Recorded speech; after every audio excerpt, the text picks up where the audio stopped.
Hey guys, welcome back to User Experience Points.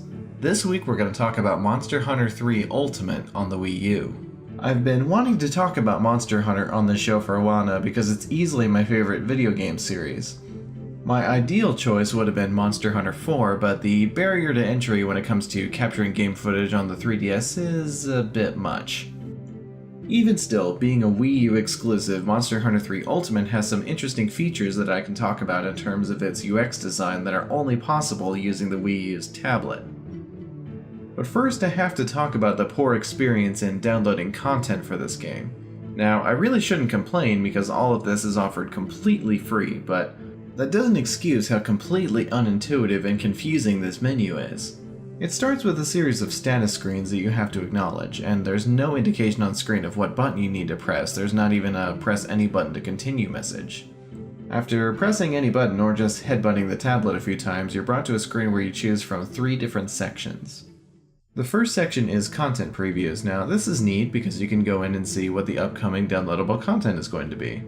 In spite of the fact that you're simply reading through a list of posts in this menu, it couldn't have been laid out more poorly. The entire left half of the screen is used just to show what the 3 most recent posts are, even though you can see that just by looking at the list of posts. If you want to actually see what content each post contains, you have to select the post and then press A to open it. This displays the post's content on the left.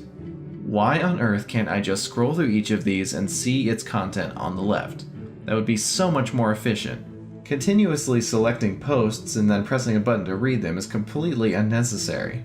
This appears to have been a technical issue because each time you select a post, it's actually retrieving its content from a server. As someone who does UX design for software development, I completely understand when these sort of limitations pop up.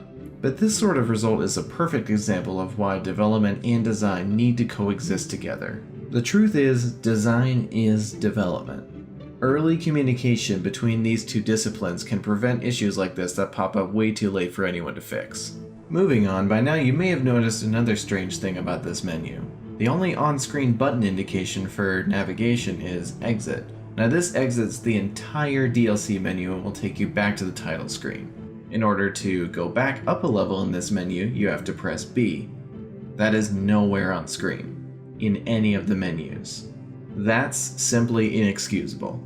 So what about the other sections? Quests fares a little bit better because scrolling through the list actually shows you the content of that quest on the left. It's very easy to select which ones you want to download, and the game even warns you that if you have too many selected at once, that the download will take a long time.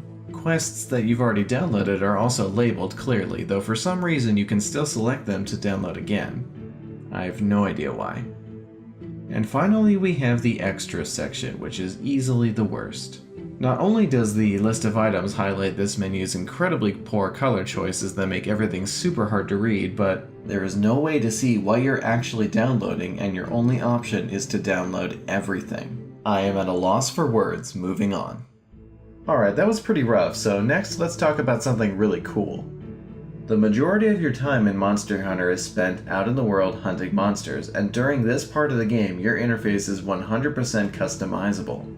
Aside from just being a really cool feature, this shows that the interface was designed to be a list of components that can be rearranged rather than a very specific layout. Customization is extremely important for video game interfaces because it's something you're going to be looking at a lot.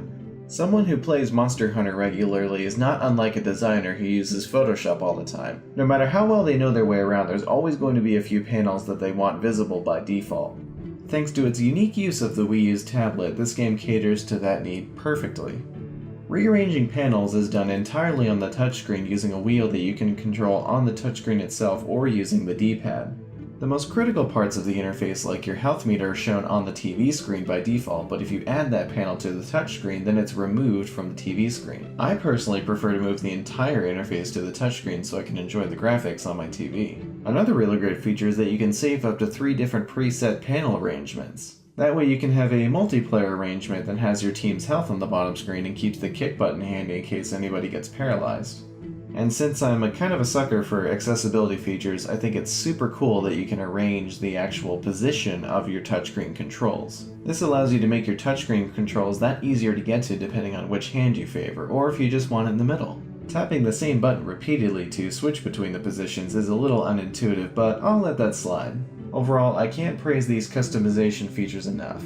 They enhance the user experience by giving players something that they can create and be proud of. It increases accessibility. They're fantastic. And that's all I've got for you guys this week. As always, thank you so much for watching, and if you enjoyed this video, you should definitely subscribe if you haven't already, because I upload a new episode of UXP every Friday. I'll definitely be revisiting this game in some form in the future, whether that's a second episode focusing on it or just bringing up a couple things in the next roundup. So look forward to that and something a little bit different next week. I'll see you all then.